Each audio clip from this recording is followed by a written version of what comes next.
Alaikum wa rahmatullahi wa barakatuh. Thank you very much for inviting me.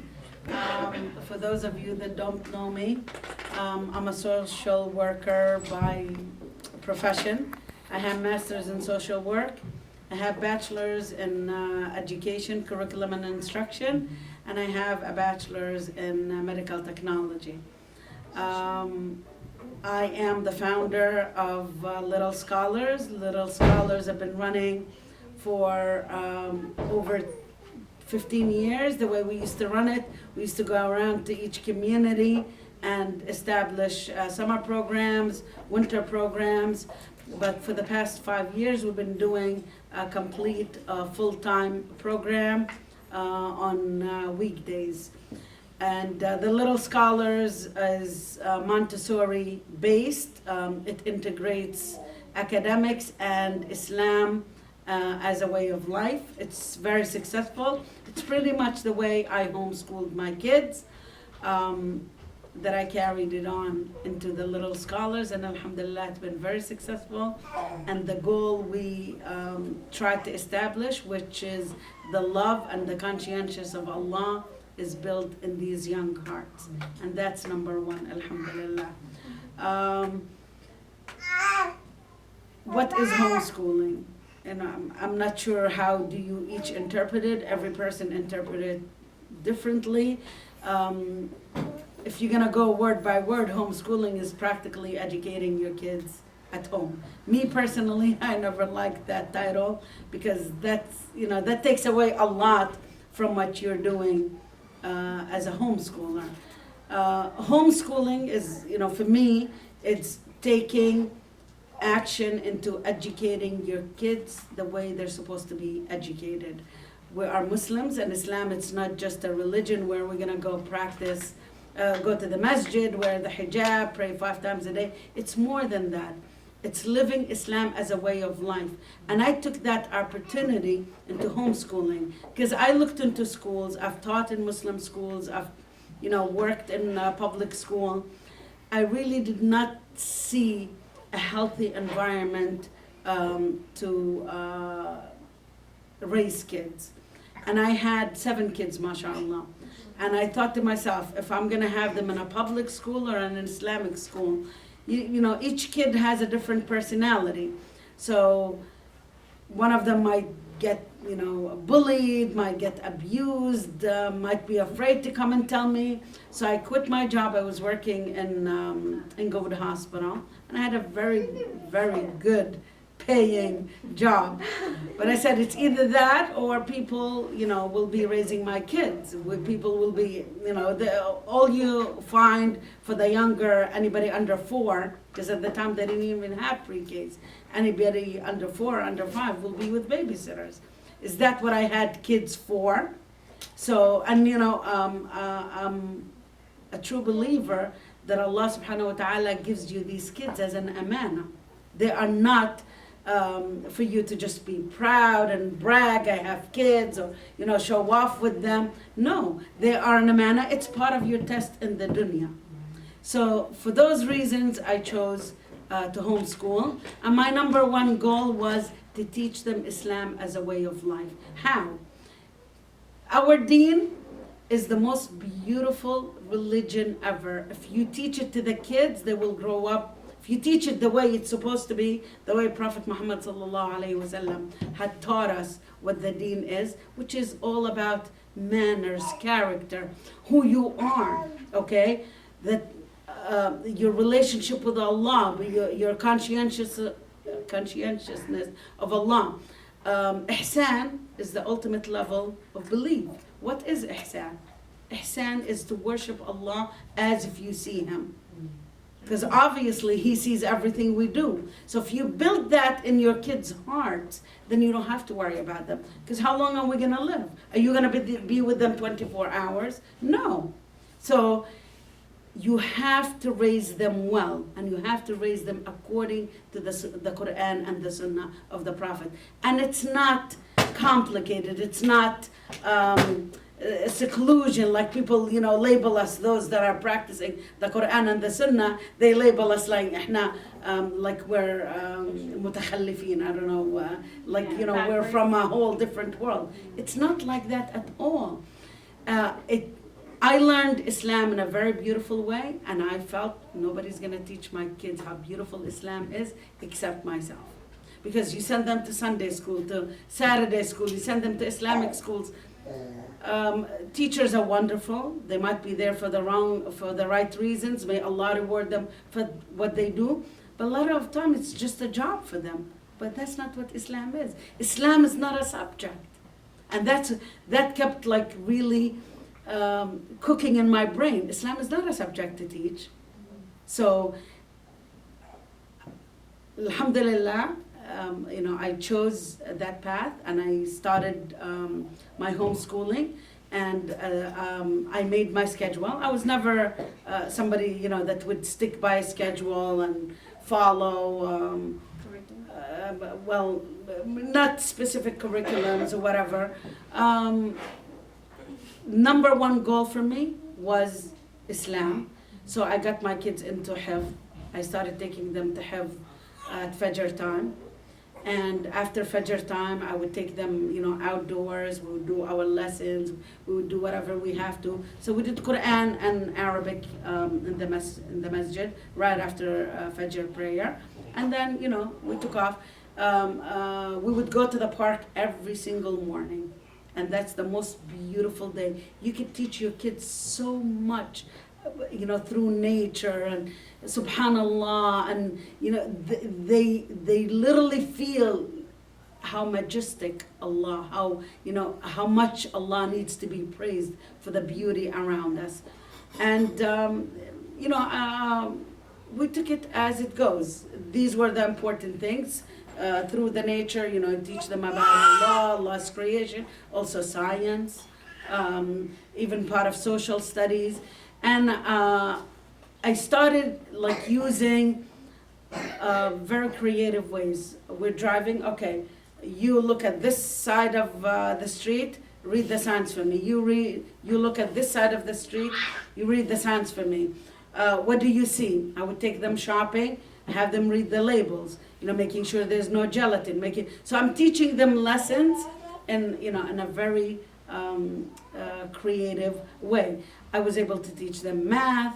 I was able to teach them social studies, science, fully through hands-on, different creative activities.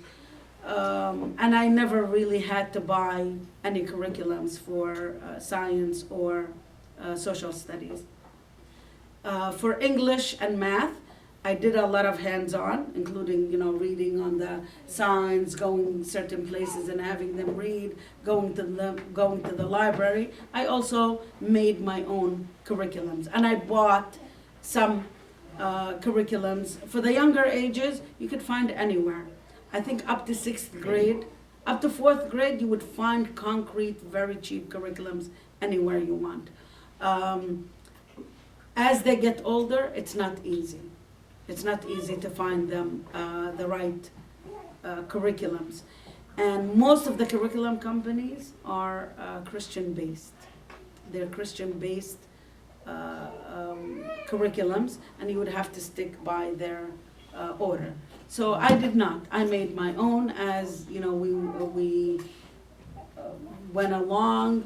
I made lessons of creative writing for them, have them write letters for each other. So we tried every creative way possible. The kids liked it. They flourished. I found them to be learning best that way. Just making sure I'm not forgetting anything. Before I started homeschooling, the law, you don't have to, depending on the state. If you live in the state of New York, on a weekly basis, you have to have lesson plans. Somebody from the Board of Education will come and visit you. If you don't have lesson plans, they will call the children's services on you, and the kids could be taken away from you. Luckily for us in New Jersey, they could care less. They don't want to get involved with you at all. You are on your own. There's no problems whatsoever. But I chose to notify my Board of Education, and I found that very beneficial. So I made the person in charge of curriculum and instruction in the Board of Education of my city. We became very good friends. And what happens is every year, major curriculum companies come to sell their curriculums to the school, try to prove that their curriculums are the best. So they will give them like 10 sets, whatever, okay? So the curriculum and instruction person who's in charge of all curriculums used to save them from me and give them to me. So as they got older, it was much easier for me because I got the Board of Education's curriculum. But of course, I wanted to add on because I wanted more for my kids. So it does not hurt to notify your Board of Education. They'll also keep you up to date with what's going on, just in case the laws change, just in case somebody decides to call DIFUS on you or whatever. You have proof what you're doing is for your child's best interest. The unfortunate part for us, many of us are doing it for the right reasons because we want our kids to have the best, but you have many parents do it for the wrong reasons, okay? And that's what ruins it for the rest of us. So you have to be prepared, you have to be sure of yourself. If anybody approaches you, don't ever show them you're fearful of anything because you're not doing anything wrong. You are not doing anything wrong. It's the opposite. You are a better parent than many that sends their kids to school because you're taking it upon yourself and you're practically dedicating your life, your time, your energy into your kids. Okay? So there's nothing for you to be fearful of. Be sure of yourself, be confident, and give them the right answers. So that's for that. And what else?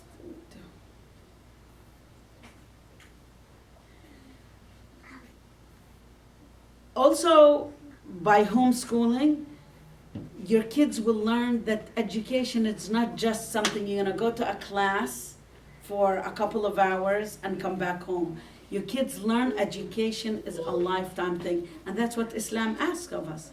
It's a continuing education. Live and learn. We hear it in the non-Muslim verbs, and we hear it with Muslims. Okay? So for me, I found it to be very beneficial. I found my kids to benefit of a lot. Within a year, we would be able to finish 3 years curriculum. So first grade, we were able to finish second and third. Fourth grade, you're able to finish fifth and sixth. When I got to seventh, eighth, and ninth, I didn't want to, I wanted to make sure that they're absorbing what they're learning. So we slowed down, started every 6 months, we would do a year. By eighth grade, they were really done with high school, practically done with high school. Alhamdulillah, mashallah. At the age of 16, they went to college, mashallah. They're doing very well, despite what anybody would tell you. But also, I made sure my kids participated in everything, Muslim and non-Muslim. You cannot seclude them. Just because you want them to live Islam as a way of life doesn't mean we seclude ourselves from the world. Not at all. Recreation center, they participated in. Any sports, track, football, basketball, part of the town, they did. Any activities in the masjid, they did. Okay? What else? And my work, because I quit my job in the hospital, I started working, around my kids. So a lot of my work, a lot of what I needed to do, I would have them participate in. They would meet, they would help the kids I need to help. They would work, do a lot of things for me. So I found that to be also shape up their character, shape up who they are. And I was not able to tell exactly how good homeschooling is. I was always terrified. I had many sleepless nights. There were nights where I cried, am I doing the right thing? Am I oppressing my kids? Because people brainwash you. My own mother would tell me, what is wrong with you? You live in America, the best country in education, and you're teaching your kids at home. They didn't think my kids are taught. Everybody looked at my kids as illiterate, okay? My in-laws, everybody, they think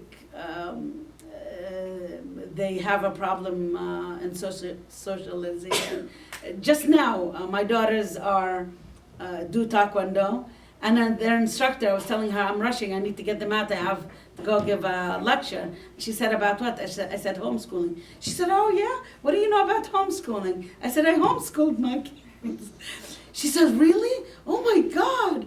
You know, usually kids with that homeschooled have a lot of problems with socialization. Your kids don't. I said, it's just a stigma people have against homeschoolers. It's not like that at all. Some kids, whether they go to school or not, how many incidents do you hear over and over again of kids being bullied, killing themselves, killing others because of socialization problem in the public school, right or wrong?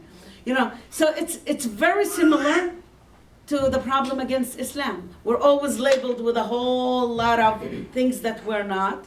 It's the same thing with homeschooling. So these things could drain you, could literally, if you're not strong enough, you would give in. You would literally give in and fall, especially if your own family is against you, you know. Condemn you, they literally like condemn you, what is wrong with you? When I told my mother specifically that my kids are in college, she's like, oh, really? I'm like, yeah, really? I mean, I love my mother, don't take it wrong, but that's the mentality everyone is in, everyone has. Even amongst the non-Muslim community, they have the same issues. I don't know how many of you are on the homeschooling groups, on Yahoo groups. Many of them, DAFIS would step in, they would torture them, they would go after them. And one of the worst times is when the husband and wife split. It's used against the other parent that wants to stay homeschooling. So all these things you need to be prepared for. All these things you need to be knowledgeable about. Okay? How many of you are homeschooling? Okay, how old is your kids? I have an 8-year-old, a 5-year-old, and an almost 2-year-old. Okay, when they're young, it's not so complicated. As they grow and they start going into activities, participating, volunteering, the other kids will ask them, what school are you going to? And they will say, I'm homeschooled. It affects the kids too, because they laugh at them, they make fun of them, they bully them, and they also consider them like, oh, you're not doing nothing. You're just sitting home watching TV. When most homeschoolers don't even have a TV. Okay? I only bought a TV because I started using, for enrichment, I would use educational DVDs on social studies, on science, is those nature from Discovery Channel, from PBS. There's a lot, and I also did my best to use all learning methods: auditory, visual, and spatial, the touch and feel. Okay, so I used to. That's the only time I would use the TV is for those educational learning DVDs.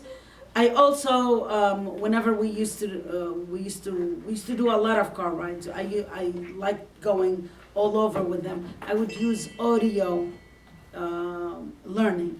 So, like I brought one example. I taught them all the Islamic stories of the Quran. And mashallah, all those major shuyukh like Umar Sulaiman, Anwar al-Awlaqi.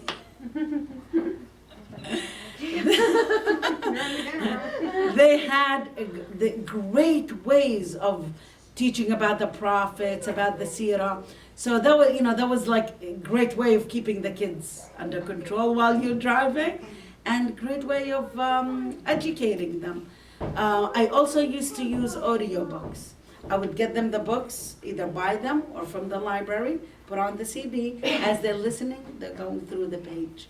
Okay, so a lot of benefits. I'm so excited. I had it all in order as I'm talking about it. I love it. I miss it because I don't have anybody homeschooled anymore. I have a question. Yes. I have so many questions. Okay. I'm going to start with the first one. The first one is that I'm interested in how you managed, how you balanced between the house and homeschooling. So like, I feel like this is a major struggle. Yes. Just some days you feel like you just want to give up, you just want to quit because it becomes so difficult. So I'm just wondering how you managed with 7 children? Yes, 7. Yeah, balancing homework, housework, and homeschooling the kids. Yes, it is a major challenge, and you really need to sit with yourself and decide what is more important. Cleanness, clean, as you go along, you use the bathroom, you scrub it, it's nice and clean. The kitchen, you have the dishwasher, you have it always straightened up, but then the rooms with the clothes and the laundry and all of that. So something has to give, and you have to decide. And I remember I had, many times I would just sit down and cry because, I was raised where everything had to be spotless, okay? And sometimes I would bring, someone to clean up or whatever. But then you have to decide what's most important. What is more important than anything? And alhamdulillah, I have a lot of educated friends, Muslims and non-Muslims, and they used to look at my kids and they used to tell me this is number one. They would be asking them something, talking to them, and tell me this is what's important. This is what will last. The house will get cleaned up. The laundry will be done sooner or later.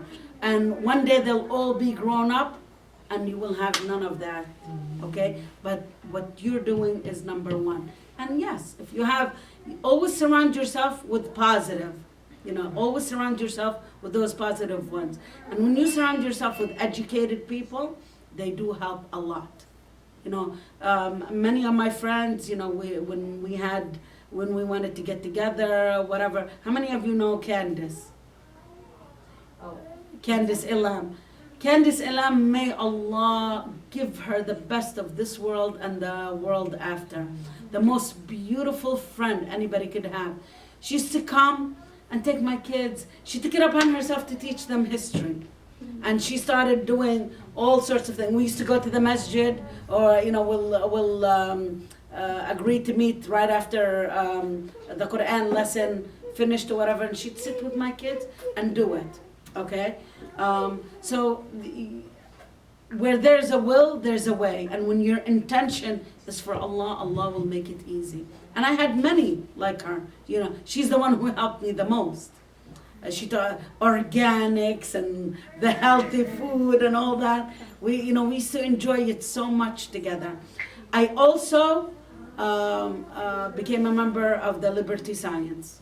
Okay, because you sign up for a yearly membership, you could go all the time you want. It's all under one price. I have a membership for the Van Zandt Park Zoo, which also there's a lot of learning. And these places offer classes. They do hands-on activities, and they have things for the homeschoolers. Also museums, the Newark Museum, the Children's Museum. I was a member with all of them till very recently. Actually, the zoo, I'm still a member. I love the zoo, and we still go there. We did the reading club with Six Flags. There's so much, huh? Is it reading club? There's a reading club, yeah. Read to Success. I'll send you guys the link. I'll send you the link. 6 hours, you get free tickets for all. Yeah, you get free tickets, yeah. It just passed. Yeah, it might be over. Just a quick question. How do you choose your literature? as they get older, so if they're reading on their own, fictional, non-fictional, obviously can be geared towards a subject area, but if it's fictional, just for love of literature, how do you determine that being that It's as they clean. get, exactly, Well, emotionally and obviously. you know, luckily for us, the best literature, even through high schools, are the ones we went through. What we learned in school and the literature books we had is still going on. To Kill a Mockingbird, Hobbit. This is what the kids in high school are still doing. So what I used to do, I can't sit. Okay, what I used to do, for example, Hobbit, you go to the teacher store, this is on something else, but Hobbit has a book. So they would read the book, and then, you know, I mean, I could easily do the question and answers for them, but this one has it all, okay? So it makes it easy for you, okay? And it goes as little as the Magic School Bus, the cat, where's Melissa? My favorite, okay? One of the most beautiful books, and you all, if you have preteens, go and get it for them, Wrinkle in Time. I love this book. What's beautiful about it, they have it in audio and they have it on a DVD where they could watch a movie. It teaches them grammar, it teaches them all the rules of English is in this story. Beautiful, beautiful. So you don't have to worry about that, but stick with the classics, stick with the originals, okay? But I have my kids read 5 chapter books, 7 chapter books Yeah. a week. So I kind of run out of, and my oldest is in 3rd grade, so she's reading a lot. And I kind of run out of ideas of what to give her. And she's in public school, so I'm transferring, I want to Oh, she is homeschool. in, okay. But I always homeschool them at home, sort of, so they do read a lot. The libraries So too. I have a I was hard just time at a choosing. library. I believe it was Clifton Library on Saturday, and it had a list saying clean novels for teenagers. I believe it was Clifton. Yeah, they had the list, and it's. I believe it's on the 2nd floor. Okay, so you could ask. You know, the librarians. Sometimes, especially if they're old, they love to help. So you tell them. You say, you know. With today's stories, I want something clean for my kids, I want something for them to benefit.